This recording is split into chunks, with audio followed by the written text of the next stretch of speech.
Al-Karam Habib Abdullah bin Habib Ridho Yahya, kepada beliau kami bersilakan.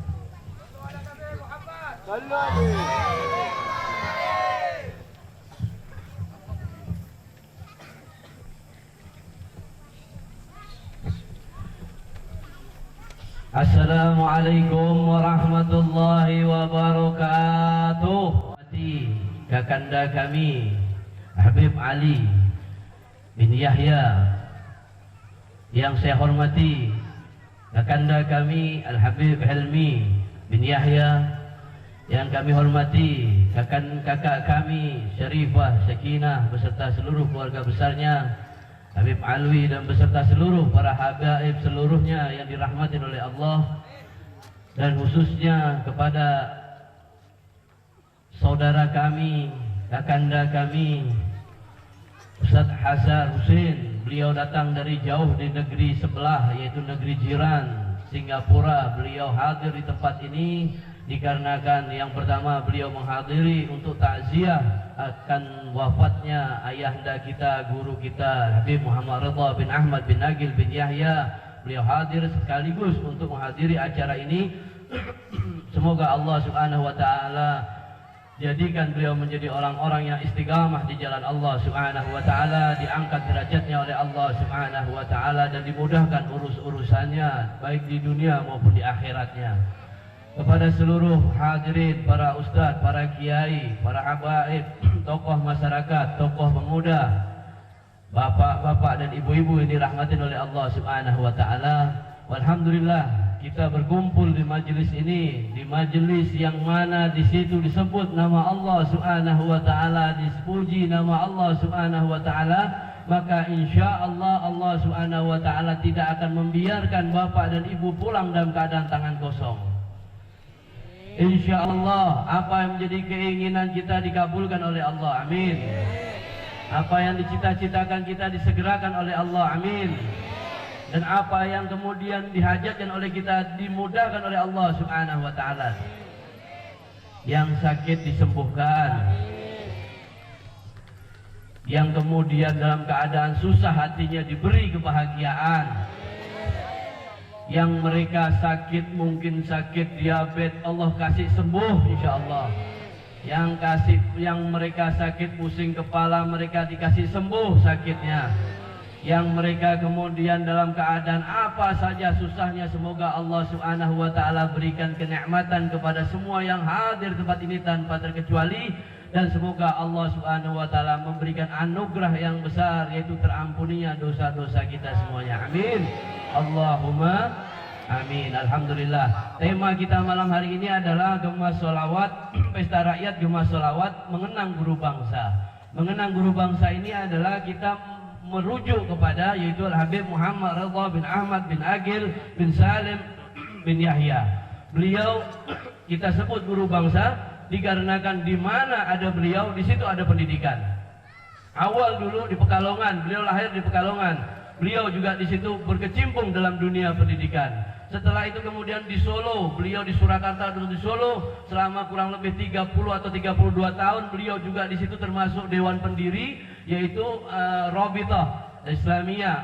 Kemudian lebih dikenal di saat sekarang ini dengan sekolah Islam Diponegoro. Ada putra dan ada putri. Beliau mengajar di situ dan beliau kemudian termasuk juga pengurus. Beliau juga kemudian ada di tempat tersebut kurang lebih sekitar 30 atau 32 tahun. Angka yang cukup lama memang. Kemudian setelah itu beliau hijrah ke Pontianak, dan beliau juga pertama kali di Pontianak mendirikan pondok pesantren As-Salam. Kemudian setelah itu beliau mendirikan lembaga pendidikan pengembangan agama Islam Al-Ikhwah. Setelah itu kemudian beliau mendirikan pondok pesantren Darun Naim Putra dan pondok pesantren Darun Naim Putri. Nah, ini suatu hal yang luar biasa yang Allah berikan kepada beliau, maka kemudian kita akan mengingat jasa-jasa beliau, maka kita menyebutnya beliau dengan guru bangsa. Murid-murid beliau banyak kita jumpai, bahkan mereka ada yang menjadi kiai, ada kemudian menjadi duta besar, ada yang menjadi kepala BIN, itu Bapak Jenderal Marsiano Norman itu murid beliau. Bapak Menteri Sosial yang kemarin itu Bapak Salim Segaf, Salim Al-Jufri, itu juga termasuk murid beliau. Kemudian banyak orang-orang penting di jajaran pemerintahan, orang politik, baik itu politik abdi, partai mana saja, itu ada murid-murid beliau. Ini menandakan bahwa ternyata dakwah beliau sangat berhasil. Dakwah beliau dalam membentuk karakter murid tadi tersebut sangat berhasil. Nah, kemudian kita di sini berkumpul di sini ingin memberikan doa kepada beliau.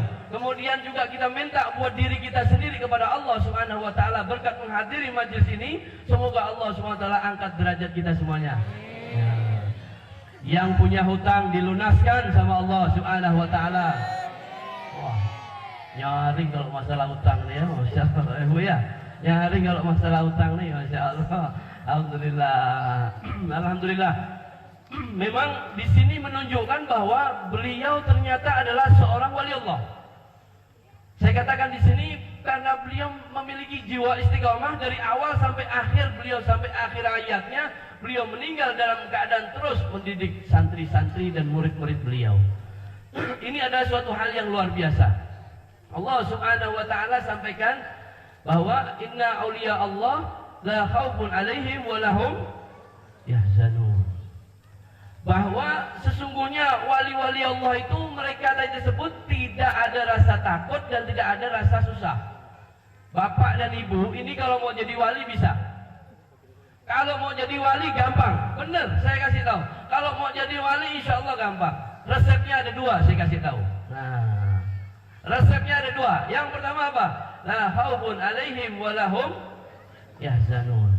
Tidak ada mereka tadi tersebut rasa mereka ada rasa takut dan ada rasa susah. Kalau ada orang kemudian ngaku-ngaku dia wali, nah, bapak tes ya dia. Bapak tes ya. Ini motor sampean ketabrak motor ji. Ya Allah. Ah, kalau dia takut itu berarti tidak wali itu. Tidak dosa itu, tidak wali itu. Tapi kalau dia kemudian dia tetap senyum, dia tetap motor itu dunia. Nah, motor itu semua yang sifat dunia dia tidak pikir itu semuanya. Oh, itu semuanya dari Allah dan akan juga Allah atur. Siapa yang pengen tabrakan? Tidak ada kan?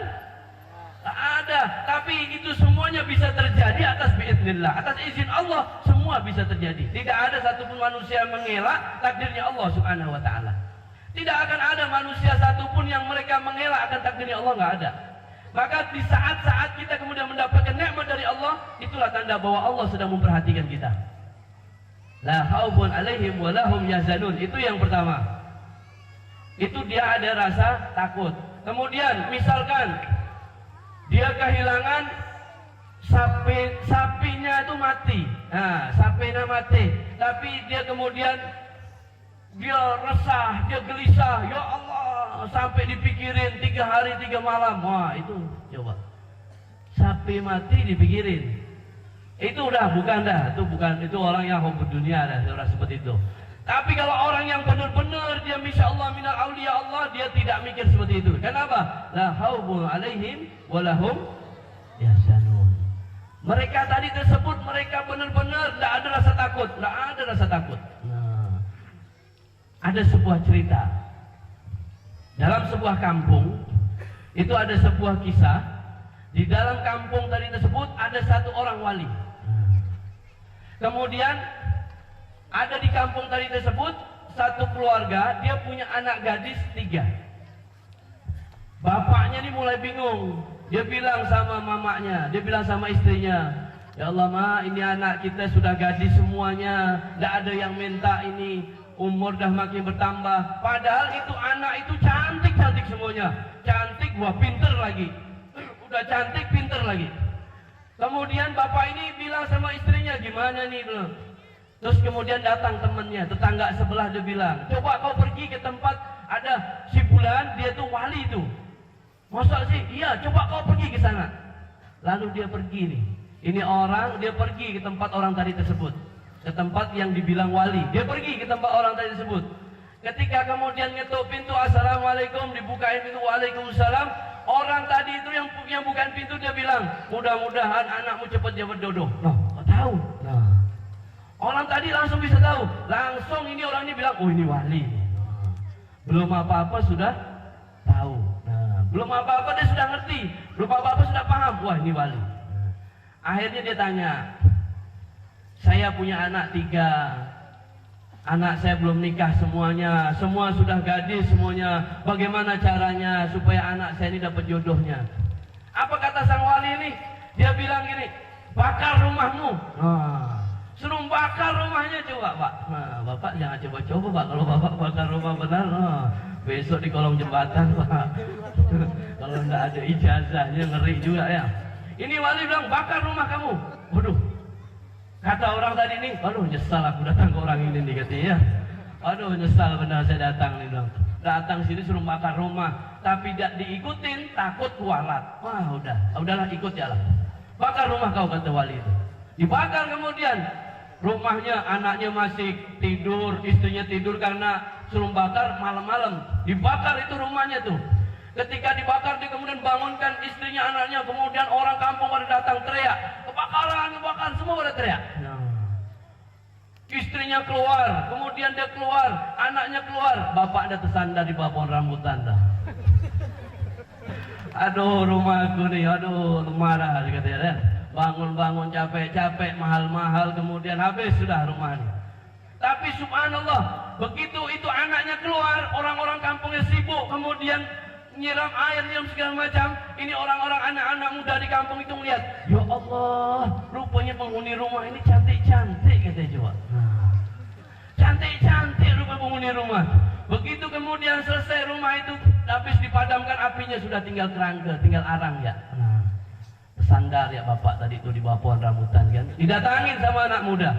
Didatangi sama anak muda satu orang, dia bilang, Pak, itu anak bapak. Ya itu anak saya paling tua. Gimana kalau anak bapak saya ambil jadi istri, nanti bapak saya hajikan. Bapak saya akan berangkatkan haji. Alhamdulillah. Boleh ambil bungkus. Bahasa kasarnya begitulah ya. Ambil sudah. Alhamdulillah. Datang lagi satu anak muda, dia lihat tadi perempuan tadi tersebut, dia lihat, Pak itu anak bapak, iya itu anak saya nomor 2, itu saya mau jadikan istri saya boleh Pak? Oh boleh, saya nanti kalau boleh saya jadikan istri, bapak saya buatkan toko nanti lengkap sama isi-isinya. Alhamdulillah, ambil bungkus. Ambil lagi. Habis itu datang ini laki-laki ketiga anak muda, dia bilang, Pak itu anak bapak, betul itu anak saya, itu paling bontot, paling bungsu. Boleh enggak Pak saya jadikan istri? Boleh. Kalau dia saya jadikan istri Pak, rumah bapak saya bangun lagi, saya baguskan, saya kasih isi perabotnya. Bapak ini untung apa rugi? Untung apa rugi? Untung coba. Suruh bakar sama wali tadi, rupanya ada khasiatnya. Begitu dibakar anak gadisnya keluar. Nah sampean jangan coba-coba tapi bakar rumahnya. Ada dibilang, itu udah dari Habib, udah usah biarkan ya. Jangan diikut ya. Itu kok dengan ijazah dia bisa jalan. Kenapa? Itu dikasih sama seorang wali, dia kemudian dia jadi semuanya. Walaupun awalnya dia ragu, tapi kemudian dia ikutin apa petua sang wali. Nah, sebuah nikmat. Itu resep wali. La haufun alaihim walahum yahzanun. Apalagi kemudian yang kedua, Allah subhanahu wa ta'ala sampaikan di dalam Al-Quran, Innal ladhina qaluna rabbuna Allah thumma istaqamu. Orang-orang yang mereka berkata bahwa Tuhan kami adalah Allah subhanahu wa ta'ala.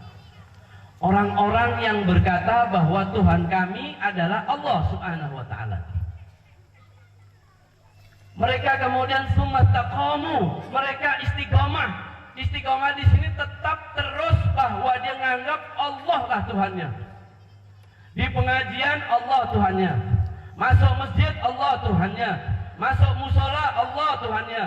Masuk pesantren Allah Tuhannya, di pasar Allah Tuhannya, di kantor Allah Tuhannya, di proyek Allah Tuhannya. Sekarang lain Pak, Ibu. Masuk masjid Allah Tuhannya. Masuk pasar apa Tuhannya?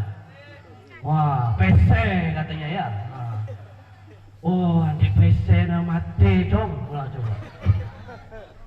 Tak ada duit katanya mati coba. Nah, Nah, ini kemudian menjadikan dia mendewakan duit. Duit segalanya, uang segalanya. Apalagi kemudian Tuhannya keuntungan. Dia cari untung sebanyak-banyaknya di dalam pasar. Dia tidak pedulikan bahwa itu keuntungan tadi yang berlebihan itu tidak dibolehkan di dalam agama. Yang terlalu tinggi mencekik seseorang, dia tidak dibolehkan. Lalu kemudian orang yang mereka menganggap Tuhannya itu ketika dia masuk di masjid adalah Allah Subhanahu wa taala, di pengajian adalah Allah Subhanahu wa taala. Kemudian setelah di kantor siapa Tuhannya? Kepala kantor, betul enggak? Kalau sudah sama kepala kantor kalah-kalah Tuhan, ya. Betul enggak? Semuanya harus diikuti. Bahkan kadang-kadang rela dia meninggalkan sholat wajibnya hanya karena ngikutin perintah komandan atau perintah pimpinan kantor tadi tersebut. Ada enggak seperti ini? Banyak. Ini menunjukkan bahwa orang tadi tersebut dia tidak sumastaqamu. Mereka tidak istiqamah di jalan Allah Subhanahu wa taala. Kalau dia menganggap Allah Tuhannya, harus ada di mana saja Tuhannya. Di kantor Allah Tuhannya, di masjid Allah Tuhannya, di pengajian Allah Tuhannya, di mana saja Allah Tuhannya, di pasar Allah Tuhannya, sehingga dia merasa dikontrol oleh Allah Subhanahu wa taala. Wa huwa ma'akum ainnama kuntum. Allah ada di mana saja kamu berada. Allah ada di mana saja kalian berada, Allah ada. Coba. Nah, maka untuk istiqomah ini berat. Sangat berat sekali. Kita kasih cerita ya, Bapak dan Ibu sekalian ya, biar enggak ngantuk. Ngantuk, Bu? Ngantuk enggak, Bu? Nah, Bapak ngantuk, Pak? Ngantuk enggak, Pak? Ini yang jawab anak-anak aja nih, Pak. Bapak ngantuk enggak nih, Pak? Alhamdulillah. Ya, kita terus sebentar, Pak ya.